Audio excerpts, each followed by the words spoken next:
Magkunkunot si altang ni katang madiling ban ni ulang madikagnan og saliw ya di huywan mga bugtong lumbadan. Marmay di Ko si Hudmay Mayot, taga Tabtabong. Wa 53. Ako hanuno umangyan dito sa Tabtabong. Mula panoon sa kanununuan dito na ako pinanganak ng aking mga nanay. Paayon wan gislabong tagibasan kaudaw magdamguhan kisab sa malanbungan rusas maganitayan lawan udindong. O kami ay nagatanman lang ang mga gawa namin dito sa aming lupa. Ngayon ay iba na ang panahon, mainit na pati. Ang parating bagyo. Ang mga pananim namin halos hindi katulad noon ay malago ang mga pananim namin. Ngayon iba na. Talad no paayon wan gislabong tagibasan kaudaw magdamguhan kisab sa malanbungan rusas maganitayan. Ang pangaran ay Ivan. Tagang yan noo tay sa Tabtabong.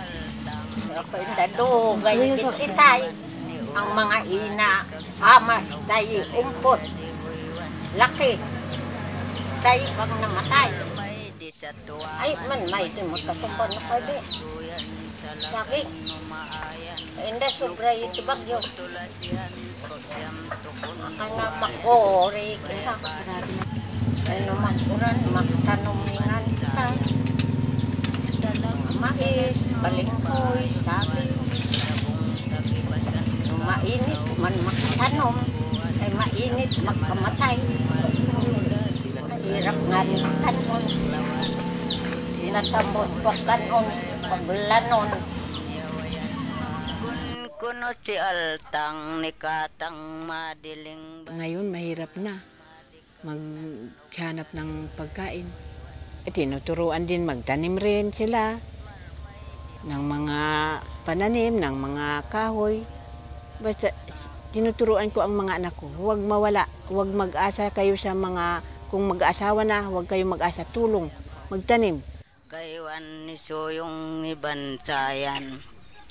Talad no paayon wan gislabong. Habang pangalagaan ang mga kalikasan, ako ay nagatanim ng mga puno ng kahoy.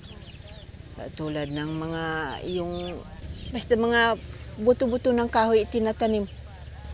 Sa lupa, mga abukado, yung langka, Indian mingo, mga mangga. Ang lupa hindi natitibag. Pag may mga tanim ng puno, hindi kami ang sumisira sa kalikasan. Mga damo ang nagasira.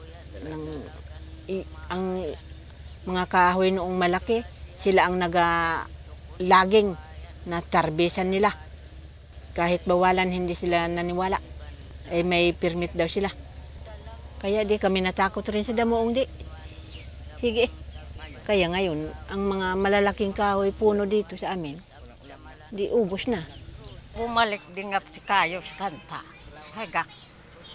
Nung hintay ti mayat sa kanta. Ako nga may kuha siya.